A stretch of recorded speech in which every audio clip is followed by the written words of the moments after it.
10장 46절 52절 말씀을 통해서 바디메오의 믿음이라 이런 제목으로 하나님 말씀을 증거하겠습니다.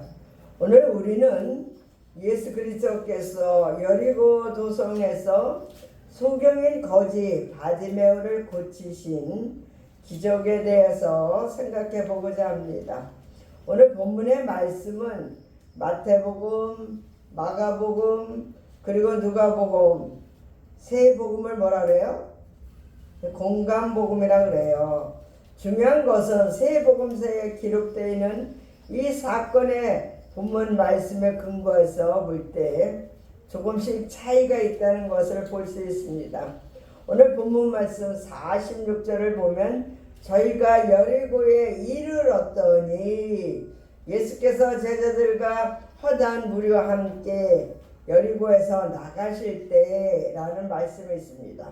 즉 본문 말씀은 마가복음에서는 예수님께서 여리고에서 나가실 때 여리고에 살고 있는 한 소경 바디메오를 고치셨다는 기사이고, 누가복음 18절 35절에서는 예수께서 여리고에 가까이 들어오실 때에 바디메오를 고친 기사가 나옵니다.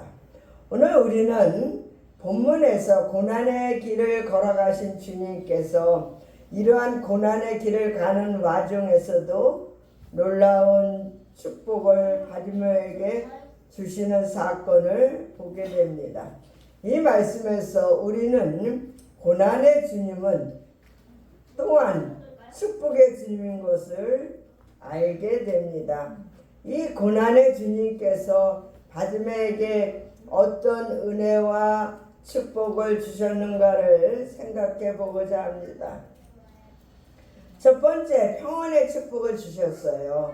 오늘 말씀 49절에 보면 예수께서 머물러 서서 저를 부르라 하시니 저희가 이 소경을 부르며 이르되 안심하고 일어나라 너를 부르신다 하며 그랬어요. 안심하고 일어나라 너를 부르신다 했습니다. 불안과 초조에 떨고 있는 바디메오에게 너를 부르니 안심하고 일어나라는 이 말은 평안의 축복을 주시는 주님을 느끼게 해주는 말입니다. 아멘. 고난 중에도 주님은 이렇게 바디메오에게 평안의 축복을 주셨어요. 두 번째는 사랑의 축복을 주셨습니다. 마태복음 20장 34절을 보면 예수께서 민망히 여기사 저의 눈을 만지시니 라는 말씀이 있어요. 여기서 말하는 민망히 여기신다는 말은 긍휼히 여기신다 이런 말로서 예수님의 사랑의 공급을 의미하고 있습니다. 세 번째는 응답의 축복을 주십니다. 51절에 보면 주님이 내 소원이 무엇이냐 이렇게 묻습니다. 소경이 가로되 선생님이여 보기를 원하나이다. 예수께서 가라사대 가라 내 믿음이 너를 구원하느니라 이런 말씀을 들을 때 보기를 원하나이다 라고 소경 바디메오는 말하고 있습니다. 본문은 바로 이런 바디메오의 소원대로 보게 되는 응답의 축복을 보여주고 있습니다. 눈먼 거지인 바디메오가 평안과 사랑과 응답의 축복을 받은 비결이 어디에 있습니까? 오늘 본문 말씀은 바디메오의 신앙에 있다고 강조합니다. 네 믿음이 너를 구원하느니라. 그렇습니다. 바디메오가 이런 놀라운 축복을 받은 것은 우연의 결과가 아니라 그의 믿음 때문입니다. 과연 이 바디메오의 믿음은 어떤 믿음입니까? 구원받는 믿음입니다. 예수님의 발걸음을 멈추게 하고 그로부터 평안과 사랑과 축복을 받는 놀라운 믿음, 고난의 길을 걸어가시는 주님을 하여금 축복하게 하시는 놀라운 믿음의 요소가 이 본문에 기록되어 있습니다. 그러면 믿음이 가지고 있는 요소가 무엇일까요? 다른 말로 말하면 믿음이 생기면 어떤 일이 생기는 것일까요? 첫 번째, 따라해보세요. 믿음의 요소는 열정입니다. 네, 믿음이 마음속에 생기게 되면 그 사람의 마음과 생활에 강력한 열정이 생깁니다. 본문 47절 40절 보게 되면 나세는 예수시라는 말을 듣고 소리질러 가로되 다윗의 자손 예수여 나를 불쌍히 여기소서 하거늘 많은 사람이 꾸짖어 잠잠하라 하되 그가 더욱 소리질러 가로되 다윗의 자손 예수여 나를 불쌍히 여기소서라는 말씀이 있습니다. 이 말은 바디메오의 열정적인 신앙의 모습을 우리에게 강조하고 있어요. 소리질러 가로되라는 말은 성경에 자주 나옵니다. 다시 말하면 물에 빠져서 죽어가는 사람들이 살려주세요 이렇게 해요. 어떻게 해요? 사람 살려 이렇게 하죠. 사람 살려 이렇게 악을 쓰고 부르짖는 외마디의 빈명 같은 소리인 거예요. 그러므로 이 부르짖음은 바디메오가 얼마나 신앙적으로 뜨겁게 그리고 열정적으로 부르짖었는가를 보여주는 것입니다. 여러분, 참 신앙의 마음속에 들어오면 열정적인 행동이 나타나게 마련입니다. 뜨거운 열정의 신앙이 없이는 참 신앙이라고 할 수가 없어요. 바디메오는 열정적으로 매달렸습니다. 다윗의 자손이여 라고 소리 지르는 신앙의 고백이 열정적입니다. 다윗의 자손이여 라는 고백을 무슨 뜻입니까? 예수님은 다윗의 혈통에서 태어나신 나의 메시아여 나의 그리스도이십니다. 예수 그리스도 당신만이 나를 죄와 사망과 질병과 고통에서 구원하실 참된 구주십니다라는 신앙의 고백인 것입니다. 여러분 신앙의 고백을 분명하십시오. 베드로가 주님이 물어볼 때 했어요. 주는 그리스도시요 살아계신 하나님의 아들이라는 고백을 열정적으로 들을 때 예수님께서는 바위나 시몬아 내가 복이 있도다. 이를 내게 알게 하신 이는 하늘에 계신 내 하나님 아버지시니라고 하셨습니다. 오늘 우리 김종기 성도님이 책임감을 가지고 배가 농장에 농사를 지려고 오늘 새벽 5시에 오셨대요. 누가 시켜서 왔어요? 목사가 오라고 그랬어요. 본인 마음에 뜨겁기 전에 내가 얼른 가서 밭에 곡식들을 돌봐야지 이런 마음 열정이 생기니까 목사님이랑 오늘 새벽 5시에 왔어요. 그렇게 열정을 하나님이 축복해 주실 줄 믿습니다. 아멘. 두 번째는 따라해서 나를 불쌍히 여기소서. 기도 생활의 열정이었습니다. 주님의 자비와 사랑과 긍휼을 요구하는 기도를 드릴 때에 바디메오는 열정적이었어요. 이처럼 계속적으로 주님께서 들어주실 때까지 나를 불쌍히 여기소서라고 부르짖는 열정적인 기도를 해야 합니다. 바디메오에게 있어서는 그것이 예수님을 만나게 된 모처럼의 기회이자 마지막 기회인 거예요. 예루살렘에 이제 올라가면 예수님이 십자가 달려 돌아가실 것을 아는지 그가 이제 예수님 만날 기회가 없다는 거예요. 소경 바디메오는 바로 그런 기회를 놓치지 않고 그분을 향해서 자기를 불쌍히 여겨달라고 소리쳤어요. 누구에게 있어서나 기회는 쉽게 오지 않습니다. 그러게 우리는 주님을 만나는 기회를 절대로 놓치지 말아야 하는 것이에요. 아멘?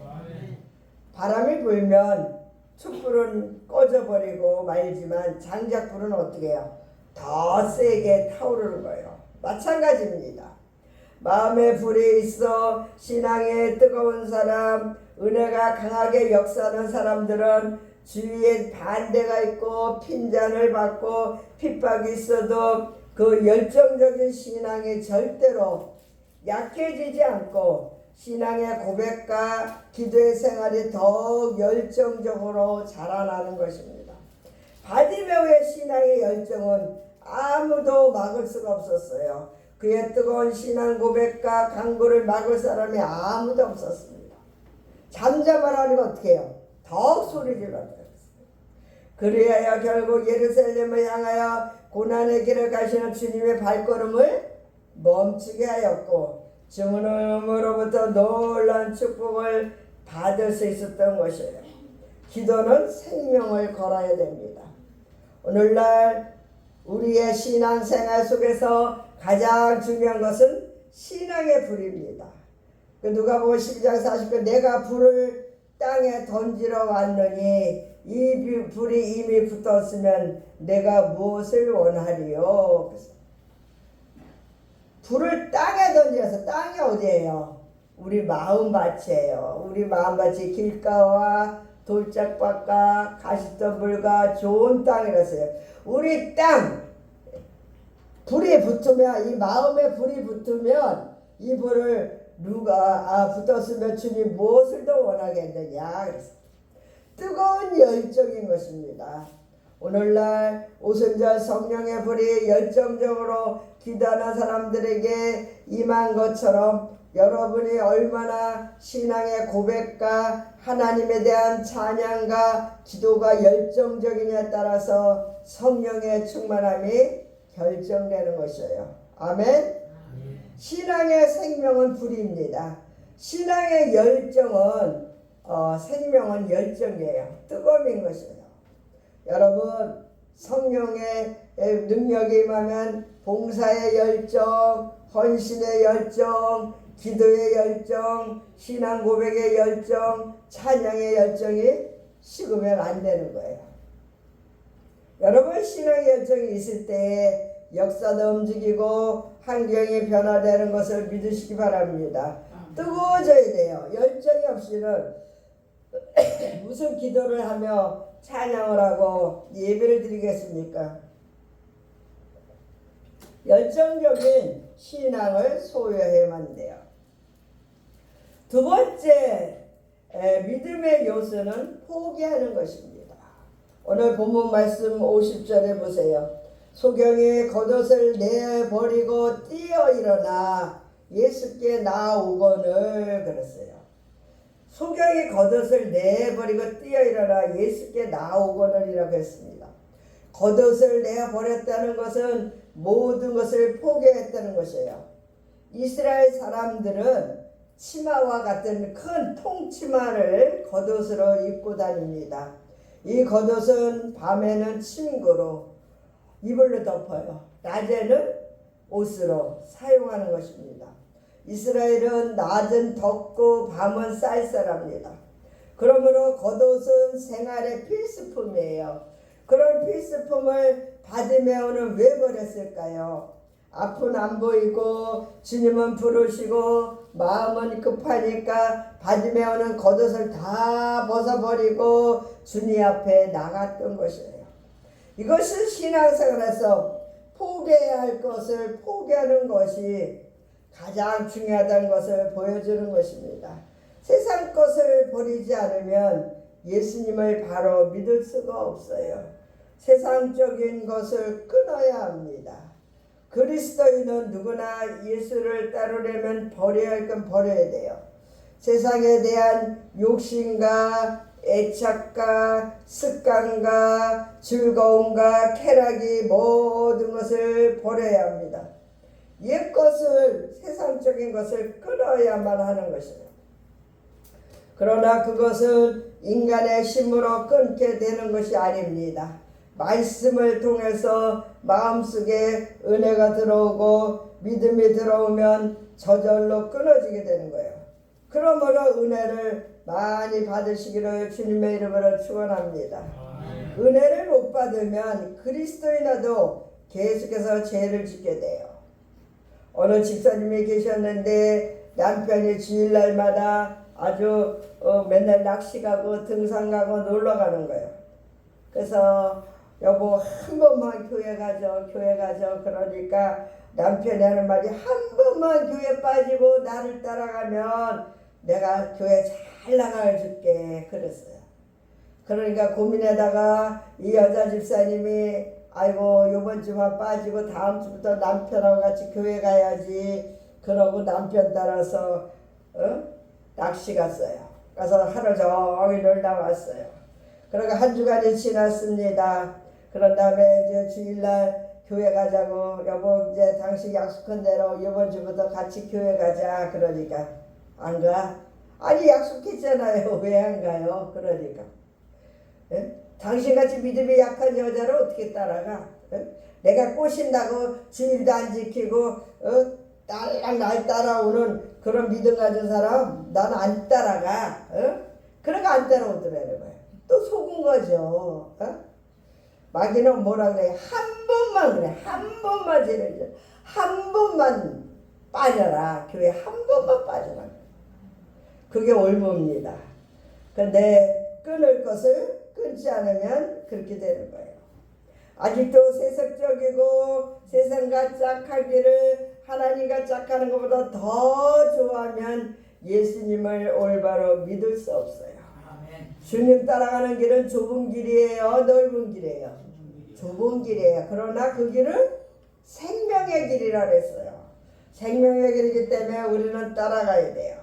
세 번째, 믿음의 세 번째 요소는 분명한 소원을 갖는 것이에요. 51절을 보면 예수께서 가라사대 네게 무엇하여 주기를 원하느냐 소경이 가로되 선생님이여 보기를 원하나이다 라고 말씀했습니다. 이 소경은 무엇을 보기를 원하셨습니까? 주님 당신을 보기를 원합니다 라고 기록되어 있습니다.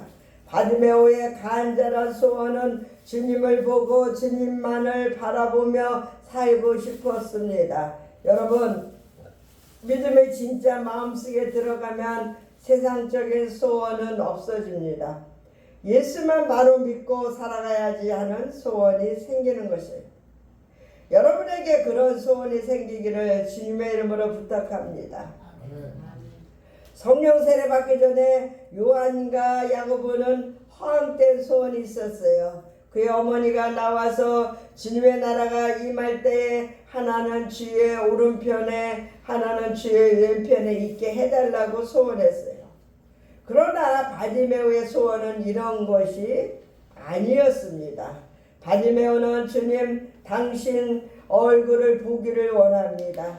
보지 않고서도 주님을 믿을 수 있습니다. 그러나 내 눈을 열어주시면 주님만 바라보고 주님만 따라가겠습니다. 라는 분명한 소원이 있었습니다.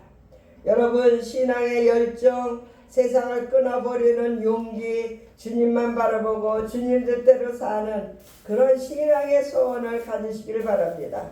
이런 것을 소원하여 소유하여 여러분의 신앙으로 인해 기뻐하시는 주님께 놀라운 축복을 받으시기를 주님의 이름으로 부탁드리겠습니다. 아멘. 기도드립니다. 전능하신 하나님 아버지 은혜와 사랑을 감사합니다. 오늘 바디메오처럼 주님 앞에 고침받기 위해서 세상 것을 다 버리고 포기할 것을 포기하고 끊어버릴 것 끊어버리고 신앙의 열정을 가리고 주님만을 뜨겁게 사랑하며 따라갈 수 있도록 믿음을 주시옵소서. 예수 그리스도의 이름으로 기도드리옵나이다. 아멘.